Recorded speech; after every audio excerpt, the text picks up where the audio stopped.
The morning air in Cedar Falls was thick with the scent of dew and dry gravel as the sun began to rise, painting the sky in muted shades of orange and gold. Officer Asher Donnelly stood beside his patrol car in full uniform, his hand resting gently on the back of Valor, his K9 partner of 11 years. Behind them, the American flag swayed slowly in the breeze, and a few fellow officers, Clint Marlowe among them, stood in quiet formation, watching from a respectful distance. The air was still, but Asher's heart was anything but calm. This was supposed to be the end. After 32 years in law enforcement, today marked Asher's last shift before retirement. Valor was retiring too. The old shepherd had saved lives, tracked fugitives, and once took a bullet meant for Asher. Now, both man and dog were stepping into a quieter chapter. But there was a tension in the air, as if something unsaid still lingered between the fading light and the long road ahead. Asher wasn't a sentimental man. He'd buried partners, watched rookies burn out, and kept his grief locked deep behind discipline and duty. But with Valor sitting beside him, eyes alert, body still as stone, the weight of what this day meant pressed heavier than he expected. There were no speeches, no grand send-off, just a final patrol through familiar streets and the silent promise of rest at the end of the shift. The drive started slow. Main Street looked the same as it always had, old diners, rusted signs, and early risers waving as the patrol car passed. Valor sat upright in the passenger seat, scanning the sidewalks as if it were any other day. But as they neared the edge of town, near the old train depot, Valor's ears twitched, and he let out a low, unfamiliar growl. Asher followed his gaze and spotted a black SUV idling too long at a deserted intersection. The light turned green. The SUV didn't move. Asher's fingers hovered over the radio. "Let it go," he muttered to himself. "It's someone else's problem now." But Valor wouldn't stop staring, his growl deepening. Something about that vehicle struck Asher wrong. Felt familiar. Or maybe it was the way Valor was reacting, like a part of him had just woken up. Then the SUV took off. And just like that, Asher Donnelly's last day on duty turned into something else entirely. Asher took a slow breath and eased the cruiser into motion, keeping a safe distance behind the SUV. He told himself it was nothing, probably just someone distracted, checking their phone. But Valor's posture said otherwise. The K9 had trained for more than a decade to read danger before it unfolded, and he'd never reacted like this over a hunch. Asher hadn't planned to break protocol on his last day, but some habits ran deeper than retirement paperwork. The SUV turned left down an access road that hadn't been used regularly in years, leading toward the old railway yard. The area had once been bustling with cargo traffic, but now it sat rusted and mostly abandoned, a skeleton of movement lost to time. Asher narrowed his eyes, gripping the steering wheel tighter. "Why the hell would anyone go back there this early?" he muttered. Valor shifted in the seat, eyes fixed on the disappearing vehicle. Asher reached for the radio but paused. If he called it in, Clint or Rowan would dispatch a unit. And if it turned out to be nothing, they'd chalk it up to Asher being unable to let go. But Valor had saved his life more times than he could count. And if the dog sensed something was off, Asher wasn't about to ignore it. He turned onto the gravel road without a word, the cruiser's tires crunching over loose stone. The deeper they drove into the yard, the quieter the world became. Trees lined the horizon, their shadows long and still. Broken down train cars and shipping containers sat rusting along the edges of the lot. Asher slowed the cruiser, scanning the area. The SUV was nowhere in sight. He pulled to a stop, reached behind the seat, and grabbed Valor's harness. "Let's go see what's got you worked up," he whispered, opening the door. The moment Valor's paws hit the ground, he went stiff, nose raised, eyes alert. He moved forward with purpose, leading Asher between two rows of derelict containers. Asher followed, hand resting on the grip of his sidearm, more out of instinct than expectation. Then Valor stopped cold. A low, steady growl rose from his throat. Asher stepped beside him and saw it. Faint boot prints in the dirt. Fresh, recent. Someone was back here, and they weren't just passing through. Suddenly, The stillness felt ominous, like the air itself was holding its breath.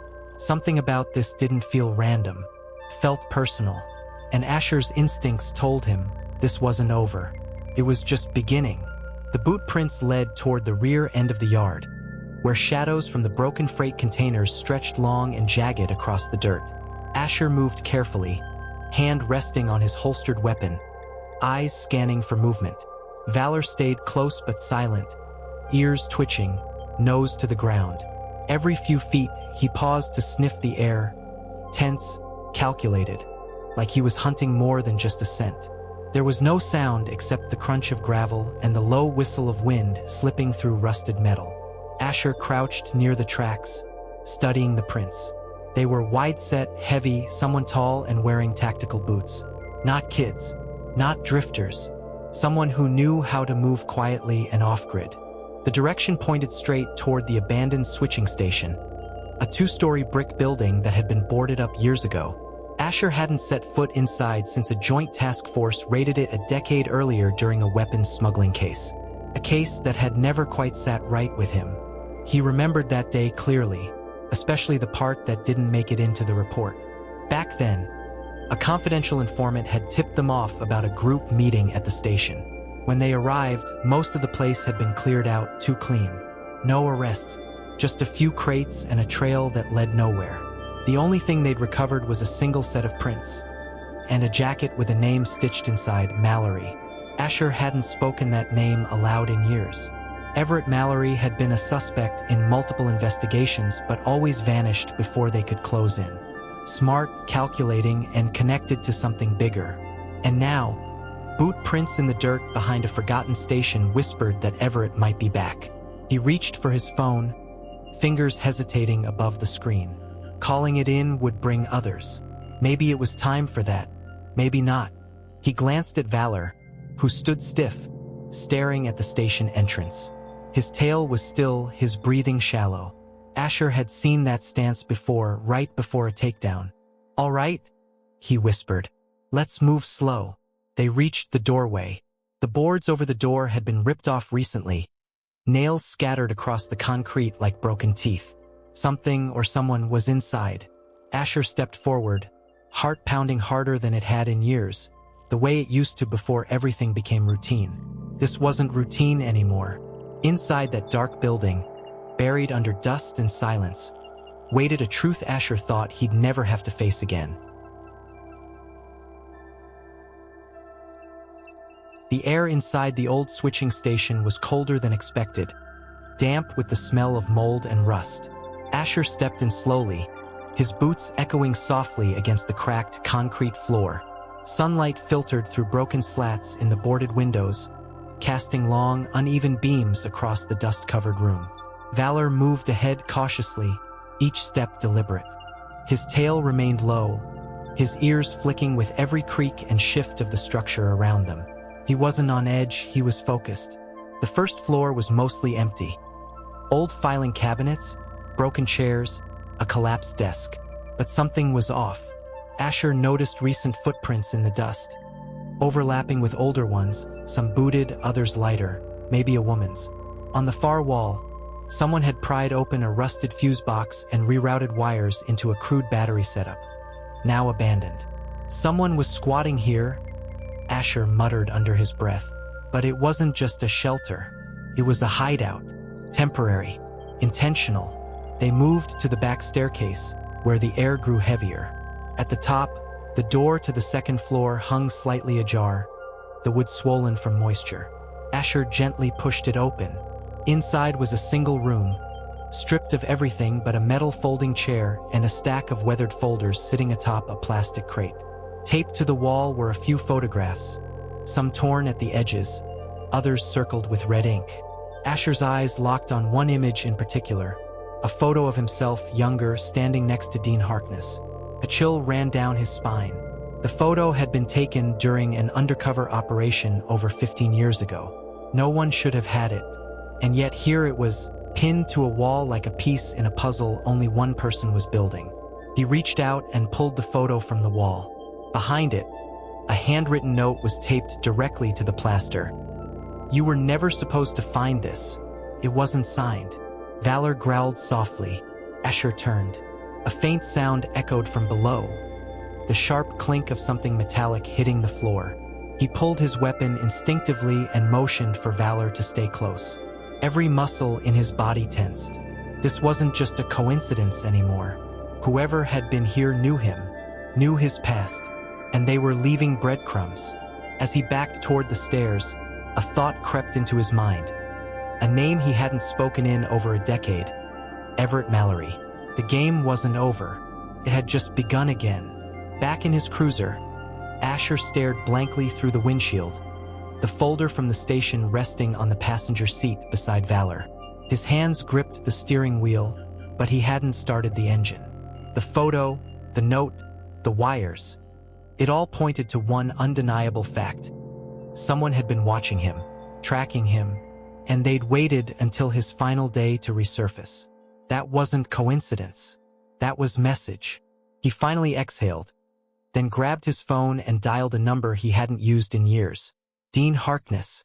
The line rang 4 times before the voice picked up, gravelly cautious. Asher. Dean sounded like he'd already expected the call. Yeah, Asher replied, eyes never leaving the mirror. We need to talk. It's about Mallory. The silence on the other end told him everything he needed to know. Dean knew Mallory wasn't gone. Maybe he never had been. They agreed to meet in an hour. Asher turned the key and pulled out of the lot, but he couldn't shake the weight in his chest. All those years ago, they had closed the case too quickly, and not because it was solved, but because someone told them to. Valor shifted beside him, pressing his head against Asher's arm. The old dog could feel the tension.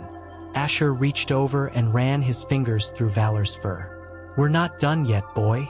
He stopped briefly at a diner on the edge of town.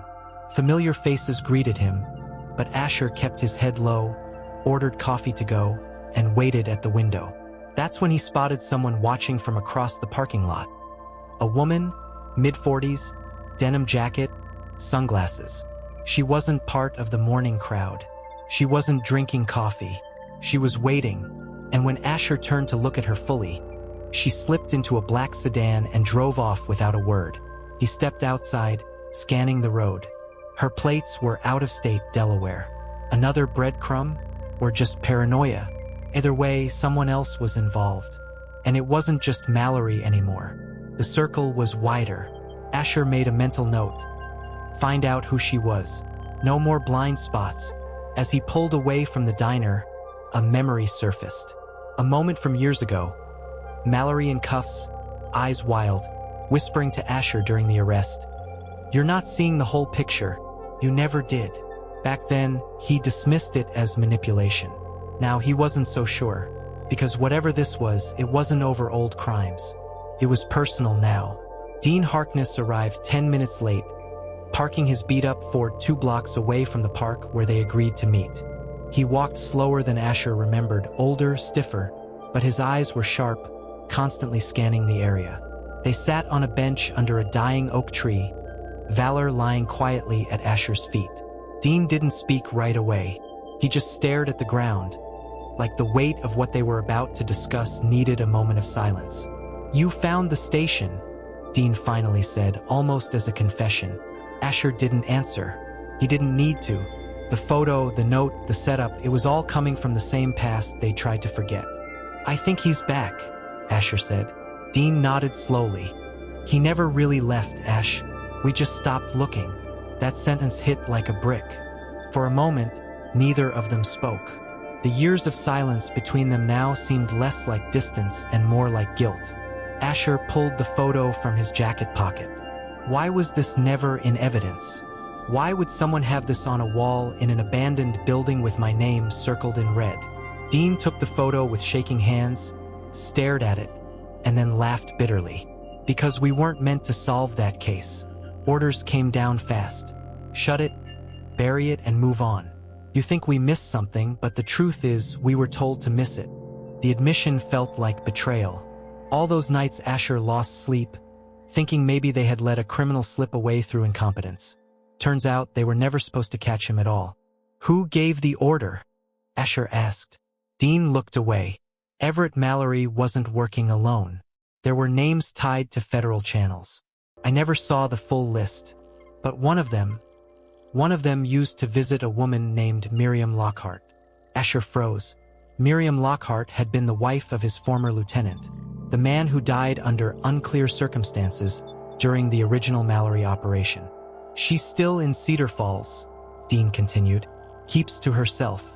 I think she knows more than anyone realized. Asher stood up, the pieces rearranging in his head. Valor followed. As they walked toward the cruiser, Dean called after him. Be careful. If Mallory really is back, he's not coming for money or revenge. Asher paused by the door, looking back. Then what is he coming for? Dean hesitated. To finish what he started. Miriam Lockhart's house sat on the far edge of Cedar Falls, tucked behind a line of aging pine trees and wrapped in a silence that felt almost too deliberate. The shutters were closed, and the mailbox was taped shut with a handwritten sign that read, "No solicitations, no visitors." But Asher wasn't here for small talk. He parked across the street and waited.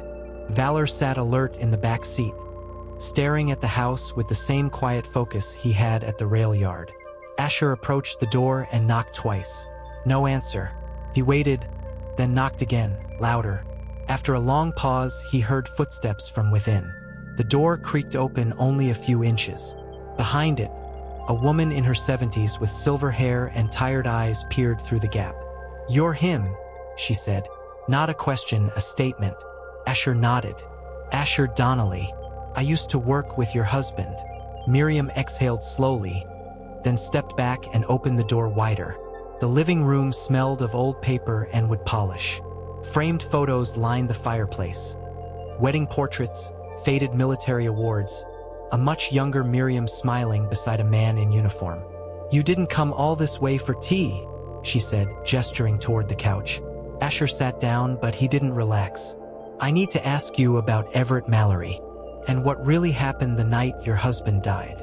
Miriam's hands trembled slightly as she poured herself a glass of water, but she didn't drink it. "I always knew it would come back around," she said quietly. "That name, Mallory. It followed us long after the papers stopped printing it." She sat across from Asher, her voice low but steady. "My husband had doubts about the case, the people around it. He kept records, notes, told me that if anything ever happened to him, I should burn them. I didn't." She nodded toward a locked cabinet in the hallway. Asher stood, his pulse quickening. Miriam handed him a key without another word.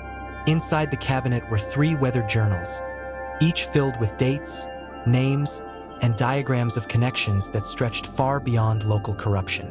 Some names were familiar, others sent chills down Asher's spine. And at the center of one diagram, circled twice in red ink, E. Mallory. Before he could ask a single question, Valor let out a sudden, sharp bark from the front window. Asher rushed to the door just in time to see a dark sedan speeding away down the street. Same model, same plates, same woman from the diner. She'd been watching them the entire time. Back at his house, Asher sat at the dining table, the journals spread out before him like pieces of a puzzle soaked in time. Every name, every connection, politicians, officers, even federal agents, all orbiting around Everett Mallory. It was bigger than he ever imagined. Valor lay nearby, eyes half closed but ears twitching at every creak in the house. Asher kept a loaded sidearm on the table. He no longer believed retirement meant peace. The woman in the sedan wasn't just surveillance. She was cleaning up, tying off old threads. Miriam had risked everything by handing him those journals, and Asher knew she might be in danger now because of it. He considered calling Rowan Callister at the department. But what if someone inside was still compromised? After all these years, the rot could go deeper than anyone suspected. He looked down at the diagrams again. One name was underlined twice, Jonah Prescott. Jonah had been just a junior records technician during the original Mallory case, barely out of college. Quiet, forgettable, but according to Miriam's notes, he had access to classified documentation and a habit of asking the wrong questions. Then, in 2011, he transferred to another agency and dropped out of sight. until 6 months ago when he returned to Cedar Falls. No one noticed. No one asked why. Asher did now. He flipped to the last page of the third journal. A single sentence, written in trembling ink. If they find Jonah, they'll erase everything. Asher's pulse quickened. If Jonah was back, it meant he either wanted to reveal something or was being hunted to make sure he didn't. Either way, he had to be found. Asher stood, grabbed his jacket, and whistled low to Valor. The dog rose instantly, alert and ready, as if he too understood the urgency. Asher left a note on the kitchen table. Not for anyone else, but for himself. This isn't revenge. This is correction. He wasn't chasing ghosts anymore. He was chasing truth. And if Jonah Prescott held the key to it all, Asher would find him before the people in the sedan did. He just hoped it wasn't already too late. Before getting in the cruiser, Asher glanced at the sky. Dusk was falling fast, and with it came a storm front moving in from the west. The air was heavy, charged. Valor leapt into the front seat without hesitation. They weren't running anymore. They were going straight into the heart of it. The abandoned library on 6th and Main had been closed for years, the city blaming budget cuts and asbestos. But according to Miriam's notes, Jonah Prescott had been seen entering it twice in the last month. No lights, no company, just him, slipping inside under the cover of darkness. Asher parked a block away and approached on foot, with Valor padding silently beside him. The building loomed, silent and forgotten, yet something about it felt watched. Asher didn't knock. He pried the side door open with a rusted crowbar and slipped inside. The air was thick with mold and old paper, and the only sounds were the creaking floorboards beneath their feet. He moved flashlight beam by beam, scanning through collapsed shelves and shattered glass. Then, near the back, he saw movement, a shadow slipping behind a pillar. Asher raised his voice. "Jonah, it's Donnelly. I'm not here to hurt you." A shaky voice answered from the dark. "Then why did they follow you?" A thin, pale figure stepped forward. Jonah Prescott, thinner than Asher remembered, with wild eyes and a beard that looked like it had grown without purpose. "They've been watching me since DC. I came back because it's the only place they'd think I was too scared to return to." His voice cracked. "You led them here, didn't you?" Asher lowered his weapon slightly. "No, but they've been watching both of us." Before Jonah could respond, Valor let out a low, guttural growl and bolted toward the front of the building. Asher turned just in time to see headlights flash through the broken windows. 2 SUVs pulling up fast, engines still running. "They're here," Jonah whispered. "It's not just Mallory anymore. He's got help.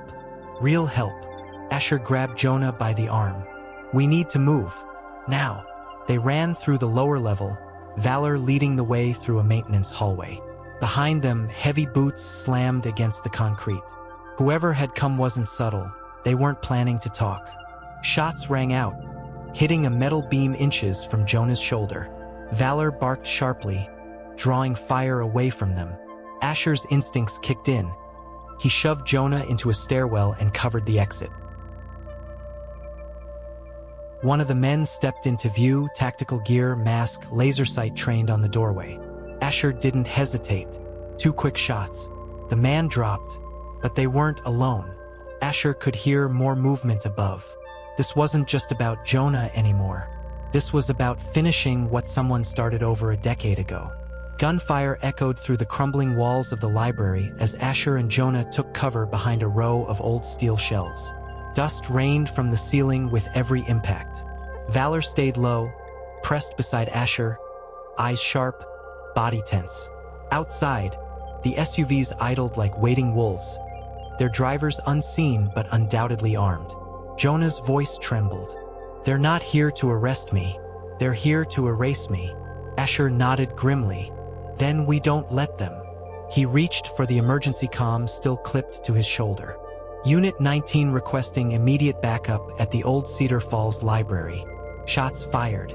Officer and civilian in danger. He didn't know who was still listening. He just hoped someone was. Then he turned to Jonah. "You remember anything from your training?" Jonah gave a weak smile. "Mostly how to hide." Asher handed him a spare pistol. "Today, you learn how to fight." They moved carefully toward a service exit in the basement, Valor scanning ahead. But when they reached the stairwell, Asher paused. Something wasn't right. Too quiet. He stepped forward, then froze. Tripwire. A trap. He pulled back just in time. They were expecting us to run. Before he could finish, a smoke canister clattered through a broken window. Gas filled the hallway. Vision blurred. Ears rang. But even through the chaos, Asher heard Valor bark. Once, sharp and desperate. Through the haze, figures emerged. One grabbed Jonah. Another raised a weapon toward Valor. Asher fired first. 2 shots. 1 man down. Valor lunged at the second, taking him to the ground in a flash of teeth and fury. The room blurred into violence and instinct. When the smoke cleared, only silence remained. Broken shelves, coughing breaths, blood on the tile. Sirens wailed in the distance. Backup. Finally, Rowan Callister burst through the front door moments later, weapon drawn, eyes wide. What the hell happened? Asher didn't answer right away. He dropped to one knee beside Valor, checking him for wounds. A cut on the shoulder, bruised ribs, but alive. Still alive. He looked into Valor's eyes, and for a second, saw the pup he'd trained so many years ago. "Good boy," he whispered. "You did good." Outside, as the medics checked Jonah and the scene was secured, Asher stood at the edge of the lot, watching the sun rise. The same sky as every other morning, but something had shifted. He hadn't just closed a case. He'd kept a promise. Even on their last day, Valor had proved that loyalty doesn't retire.